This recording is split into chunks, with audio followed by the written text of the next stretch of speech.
एक बार एक कन्या के पिता ने शर्त रखी कि हम शादी तो करेंगे, उसी दूल्हे से करेंगे, लेकिन शर्त यह है तो बारात में कोई बूढ़ा आदमी नहीं आना चाहिए। युवकों ने कहा ठीक ही है, ये बूढ़े क्या करेंगे ब्याह बारात में, यहीं बैठ के राम राम करें, भजन करें, घर में रहें, काहे को, और विवाह में क्या हम लोग सब जा ही रहे। वृद्ध मान गए, पर दूल्हे का जो नाना था वो बोला ना ना, हम तो चलें, हमें तो ले चलो। नाना वो लोग कहते हैं कि बूढ़ा दिख गया तो बारात लौटा दी जाएगी। नाना बोले तो ऐसे ले चलो कि दिखे नहीं, पर ले चलो। किसी तरह इंतजाम किया गया, गाड़ियों में जहां सामान रखते हैं उसमें ही नाना को किसी तरह छिपा कर ले गए। बारात पहुंची, कन्या के पिता ने अपना एक आदमी भेजा, देखो कोई बूढ़ा तो नहीं आया है। संवाददाता ने समाचार दिया कि कोई बूढ़ा नहीं आया। तो कन्या के पिता ने एक शर्त रखी कि हम विवाह के लिए तैयार हैं, पर बारातियों को हमारी एक शर्त पूरी करनी पड़ेगी। गांव के बाहर जो नदी बह रही है उस नदी में पानी की जगह शुद्ध दूध बहाओ तो हम विवाह करेंगे। अब बहुत अकल लगाई लड़कों ने, नदी में पानी की जगह शुद्ध दूध, इम्पॉसिबल, असंभव। तो कहा चलो बारात वापस ले चले। बारात वापस लौटने लगी। किसी ने कहा बारात तो लौटी रही, नाना के काहे को प्राण ले रहे हो, बाहर निकाल ले। नाना से कहा कि निकाल आओ। नाना बोला क्या बात है, बोला अब तो बारात ही वापस जा रही है। कहा क्यों? कहा वो कहते कि नदी में पानी की जगह शुद्ध दूध बहाओ। नाना मुस्कुराया कि छोटी छोटी बातों पे कहीं बारातें लौटती हैं। लड़के बोले नाना दिमाग खराब है, छोटी बात है, इतना दूध कहाँ से आवे और नदी में, और ये और फिर शुद्ध कैसे रह जाएगा, दूध पानी में डालोगे तो ये। वृद्ध ने मुस्कुरा कर कहा कि जरा सी बात है, तुम जो कन्या के पिता की ओर से समाचार लेकर आया था उसी के द्वारा तुम समाचार भिजवा दो। क्या? कि दूध का इंतजाम हमने कर लिया है, शुद्ध दूध बहा देंगे, इतना नदी भर जाए उससे भी ज्यादा दूध हमारे पास है, लेकिन हमारी भी एक शर्त है। क्या? कि नदी का पानी खाली तुम करा दो, दूध हम बहा देंगे। कन्या के पिता के पास खबर गई कि वो कहते हैं कि नदी का पानी खाली तुम कराओ, दूध हम बहा देंगे।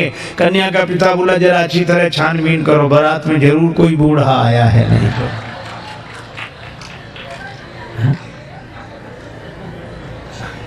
वृद्धों की महिमा है। देखो आज के समय की एक घटना सुनाऊं। एक बार क्या हुआ, रेलगाड़ी के एक डिब्बे में कुछ नवयुवक विद्यार्थी चढ़े, लड़के 10-12 लड़के, और संयोग की बात वो डिब्बा खाली था। एक बूढ़ा आदमी किनारे सीट पर बैठा निमला लिए राम राम राम राम राम राम कर रहा है, और लड़के देखा। अब उनका तो नाम ही लड़के। रेलगाड़ी चली, अब वो भड़के, नाम ही लड़के, जहां जाए वहां से लड़के आए। घर में रहें तो लड़के, बाहर जाएं तो लड़के, इससे लड़के उससे लड़के। अब रेलगाड़ी चल रही थी, वो 10-12 लोग लड़के बोले कि बड़े बोर हो रहे, कुछ करो। कहा इसमें क्या करोगे, बैठे रहो आराम से। कहा नहीं कुछ तो करो। कहा क्या करें? कहा जंजीर खींचो, गाड़ी रोको। अरे कहा देखते नहीं 500 रुपये जुर्माना और 6 महीने कैद, साफ साफ लिखा है, दोनों हो सकते। तो कहा हम लोग इतने लोग हैं, 500 रुपये इकट्ठा नहीं कर सकते। कर ले। कहा फिर जंजीर खींचेंगे। अब 500 जरूरी थोड़े, किसी ने 100 दिए, किसी ने 200 दिए, 1200 रुपये हुए। और 1200 रुपये उनमें से एक मुख्य आदमी था, उसके लड़के की जेब में रख दिए और कहा कि अब जंजीर खींचो। पहले तो पैसा लगेगा नहीं, लगेगा दे देंगे, पैसा है तो पास, खींचो। तब तक एक लड़का बोला एक नया पैसा नहीं लगेगा, जंजीर हम खींचेंगे, गाड़ी रुकेगी, अधिकारी आएंगे, नाम इस बूढ़े का लगा देंगे किसने जंजीर खींची। अब बूढ़ा बेचारा बहुत हाथ जोड़े कि भैया हमने आपका क्या बिगाड़ा बच्चों, हमें काहे को, अरे ऐसा मत करो। लड़के बोले बड़ा मजा आएगा, ये गिड़े गिड़ाएगा। कुछ लोगों को इसी में मजा आता, पर पीड़न रति, दूसरे को दुख पहुंचाकर सुख पाना। और अंत में यह हुआ कि लड़कों ने जंजीर खींच दी। मुख्य चेकिंग थी, अधिकारियों को लड़के ही बुला लाए।